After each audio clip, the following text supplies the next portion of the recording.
Hello everyone. Today in this e-class of Sanskrit, we will learn chapter 3, that is Paramam Nidhanam Ka, means what is the great treasure. Students, this chapter is taken from a very famous book Bhoj Prabandha, composed by Ballal Kavi. As we all know, King Bhoj was very famous, intelligent and kind-hearted king of Dhara Desh. In 11th century AD, the fame that King Bhoj attended that time is still alive today. The collection of the stories which shows good governance of King Bhoj, his intelligence, kindness and ability to recognize the scholars is there in the book Bhoj Prabandha. One such story in dialogue form is presented here in this chapter, focusing on Bhoj. In this chapter, conversation between King Bhoj and a young scholar is presented in very interesting manner. So, before the translation, let's have a look on the summary of the chapter. Students, जैसा कि आप जानते हैं, राजा भोज कला प्रिय प्रजा प्रिय राजा थे और वे हमेशा ही स्कॉलर्स का सम्मान करते थे। तो दूर देशों से लोग अपनी कला का प्रदर्शन करने उनके राज्य में आते थे और उनसे प्रोत्साहन प्राप्त करते थे। एक बार राजा भोज अपने महल की बालकनी में बैठे थे तो उन्होंने सड़क से जाते हुए एक ऐसे युवक को देखा जिसे वे पहचानते नहीं थे। तो उसका परिचय पाने के लिए जब उन्होंने उसे अपने महल में बुलाया और उससे उसका परिचय पूछा तो युवक ने खुद को घट पंडित बताया। भोज ये समझ न सके तो उन्होंने पूछा कि घट पंडित मतलब क्या?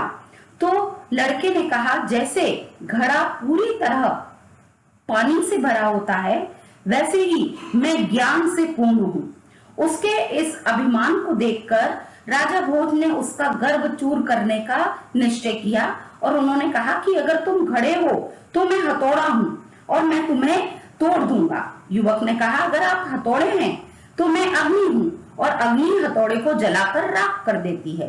राजा भोज बोले, अगर तुम अग्नि हो तो मैं बारिश हूं और बारिश के सामने अग्नि टिक नहीं पाती। तो युवक ने अपने आप को वायु बताया और कहा कि वो उनको बारिश के रूप में यहाँ वहां उड़ा ले जाएगा। तब भोज ने कहा, अगर तुम वायु हो तो मैं वायु भक्षक सर्प हूं और मैं तुम्हें खा जाऊंगा।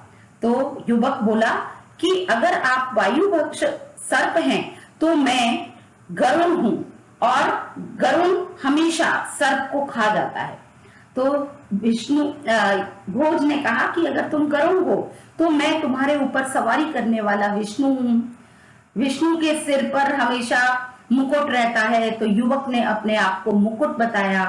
तो राजा भोज ने अपने आप को उससे अधिक प्रभावशाली बताते हुए पुष्प बताया और कहा कि वो मुकुट के ऊपर सजाया जाता है।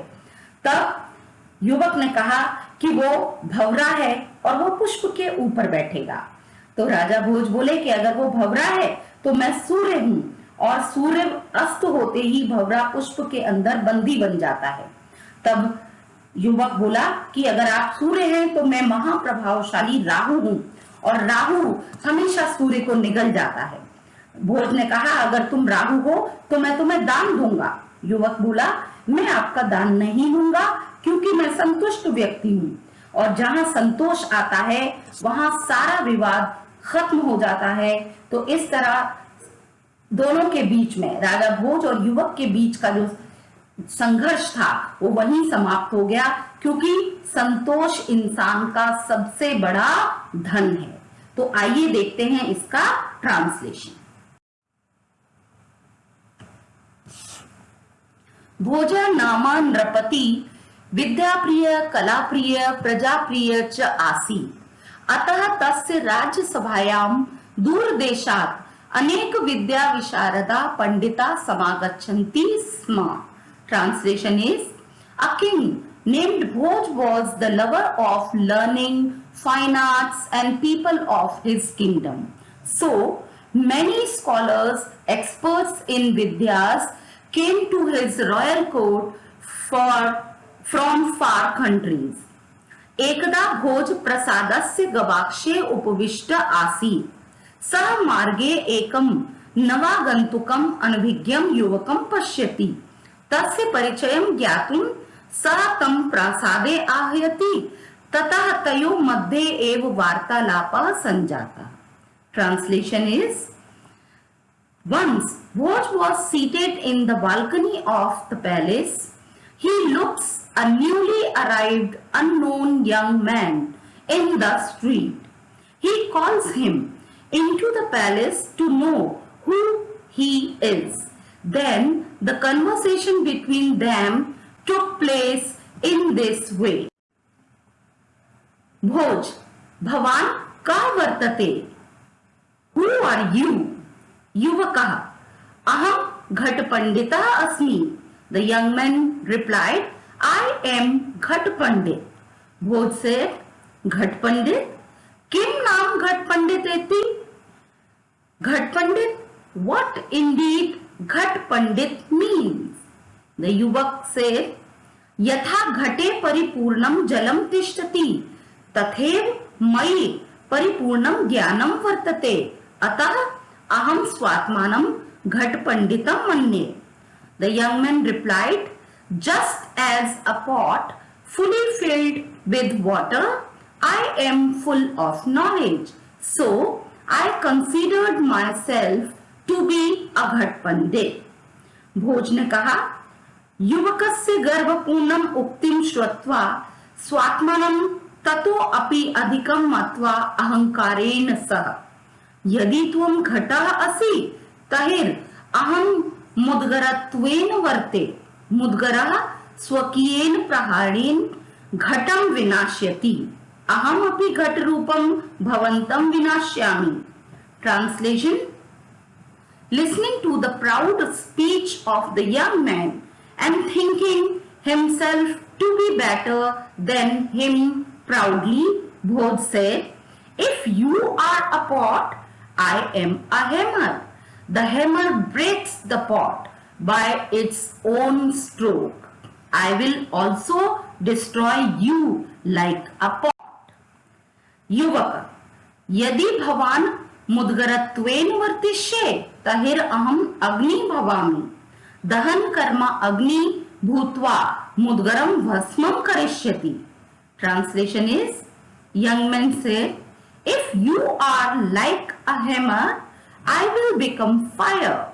Becoming fire which does the work of burning, I will destroy the hammer to ashes. Bhoj, यदि त्वं वहिनत्वेन वर्तिष्ये तहिर अहम वृष्टि भविष्यामि. वृष्टे पुरतः वहिन स्थातुं न शक्नोति. तथा त्वमपि मम पुरतः स्थातुं न शक्नोषि. Bhoj said, if you become fire, I shall become rain. The fire cannot stand before the rain. Similarly, you cannot stand in front of me. Then the Yuvak said, Vrashtitu Vayu Swapalena Yatra Kutrapi Bahitum Aharti. Vrashti Rupam Bhavantam Aham Vayu Bhutva Itah Tatah Vahishyami. Young man said, but wind is able to blow the rain anywhere with its own force. Becoming the wind, I will blow you here and there when you are in the form of rain. भोज, यदि भवान वातत्वेन वर्तिष्ये तहिर अहम भायु भक्षकः भुजंगः भविष्यामि. भुजंगः सन सततम वायु रूपम भवंतम भक्षयामि. Translation: Bhoj, if you are wind, I will become a snake, eating wind. Being a snake, I will eat you who are in the form of wind constantly. युवक, भवान यदि सर्प भविष्यति तहिर अहम सर्प भक्षको गरुणो भवामि. Translation: if you become the snake, I will become the eagle eating snake. भोज वाक्यली वर्धयन् यदि त्वं गरुणः असि तर्हि अहं चक्रधारकः विष्णु विष्णु गरुणारूढ़ भवति. Bhoj said, taking the play of words ahead. If you are the eagle, then I am Vishnu holding wheel. Vishnu rides on the eagle. युवकः मनसा विष्णुं प्रणम्य च पांडित्यं प्रदर्शनम् अग्रे वदति. यदि भवान् चक्रधरः विष्णु तर्हि अहं भवता मस्तकस्य उपरि शोभमानं मुकुटम् अस्मि. मुकुटं सदा मस्तकस्य उपरि एव संतिष्ठे. युवक bowing down to Vishnu mentally and showing scholarship continues. If you are Vishnu holding wheel, I am the crown that looks beautiful on your head. The crown always remains on the head. भोज युवकस्य पांडित्यम् अनुभूय तर्हि मुकुटस्य उपरि शोभमानं पुष्पम् अहम् एवम् अहम् अधुना तवोपरि स्थास्यामि. Bhoj, experiencing the scholarship of the young man, said, then I am the flower looking beautiful on the crown. In this way I shall be above you. युवकः भवान् यदि पुष्पं भविष्यति तर्हि अहम् अपि भ्रमरो भूत्वा तव पुष्पस्य उपरि स्थास्यामि. Young man said, if you become the flower, I shall also become a bee and be on your flower. भोज एवं भवान् द्विरेफा तर्हि अहं सूर्य.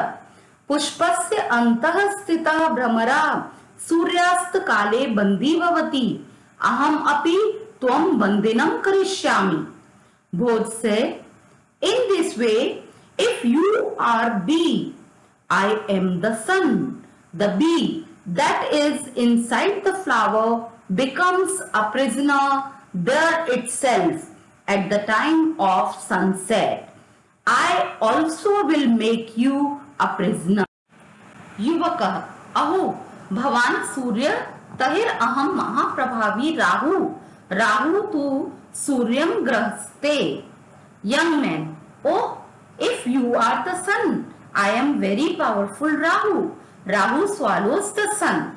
भोज किंचित उच्चे भवान् राहुश्चेत् अहं राहु रूपाय तुभ्यं दानं दास्यामि. दान ग्रहणेन तवायं गर्व निश्चयेन शांत भविष्यति.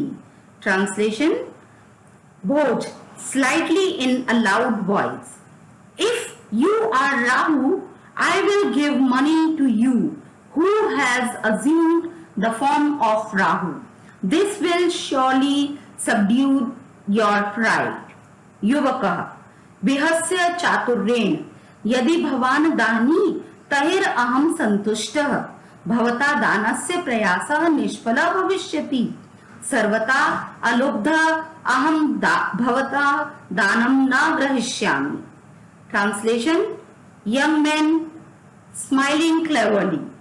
If you practice charity, I am the one who is content. Your effort of charity will be fruitless. Being totally free from greed, I shall not take money offered by you as charity.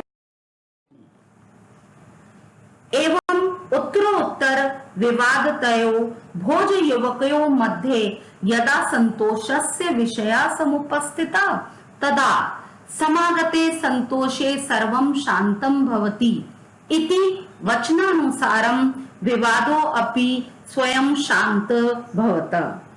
In this way, during the course of arguments going on between Bhoj and the young man engaged in controversy, when the matter of contentment came up, according to the maxim, when contentment comes, everything becomes quiet. The argument also stopped itself. अन्ते चतुरं ज्ञानेन गुणेन च उपेतं तं पंडितं युवकं प्रणम्य धारा अधिपति भोजराज अवतत। अयि घट पंडित, गुण पूजके धारा देशे भवता स्वागतम अस्ति। भवान विजयी जाता। संतुष्टं जनम न कोऽपि पराजेतुम अर्हति। यतो हि संतोष एव पुरुषस्य परमं निधानं वर्तते। Translation is, finally, bowing to the young man who was clever and endowed with knowledge and virtue, King Bhoj, the ruler of Dhara kingdom, said, O Ghat Pandit, you are welcome in the kingdom of Dhara. What is that is worshipper of quality. You have become victorious. No one can defeat a person who is satisfied, because indeed satisfaction is the great treasure of man.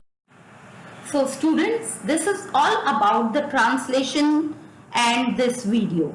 Hope this video will make you understand the chapter well. You have to write the translation of this chapter in your notebook. Thank you.